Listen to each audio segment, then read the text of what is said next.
বিসমিল্লাহির রহমানির রহিম। দেখো, এটা 9.1 অধ্যায়ের 10 নম্বর অঙ্কটা। এটা কিভাবে প্রমাণ করব? দেখো, প্রথমে লেফট হ্যান্ড সাইড লিখবো আমরা LHS। লেফট হ্যান্ড সাইডে কি আছে? tan a root over 1 minus sin square a। তো এখান থেকে আমরা কি করতে পারি? দেখো, tan a R a root over 1 minus sin square a।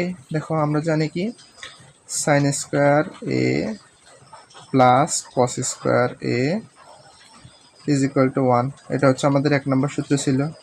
দেখো, আমরা এখান থেকে কি করতে পারি? দেখো, cos square A is equal two 1। এই সাইন স্কোয়ার এটা এইদিকে প্লাসের আছে, এই পাশে চলে গেলে কি হবে? মাইনাসের হবে। তাহলে সাইন স্কোয়ার এ, তাহলে 1 মাইনাস সাইন স্কোয়ার এ এটা ইজ ইকুয়াল টু আমরা কি পাইছি? cos স্কোয়ার এ। তাহলে এতটুকুর পরিবর্তে আমরা লিখতে পারি কি? cos স্কোয়ার এ। তো এখানে cos স্কোয়ার এ লিখলাম। এবার আসো, tan a আর এই যে স্কোয়ার আর রুটে এটা কাটা, তাহলে এখানে থাকবে কি? cos a। এবার tan a এর আমরা জানি স্পেশাল সূত্রটা কি? tan a is equal to sin a by cos a। আমরা এটা জানি। তো এই tan এর পরিবর্তে আমরা কি লিখতে পারি?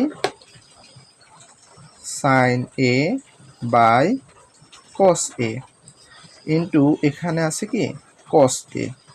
দেখো একটু, এই cos এটা হচ্ছে উপরের আর এই cos এটা হচ্ছে নিচের। তাহলে উপরের জিনিস আর নিচের জিনিস একই রকম হলে কাটাকাটি যায়। কাটাকাটি দিলাম, আর থাকলো কি? sin a। এটাই কিন্তু আমাদের রাইট হ্যান্ড সাইড।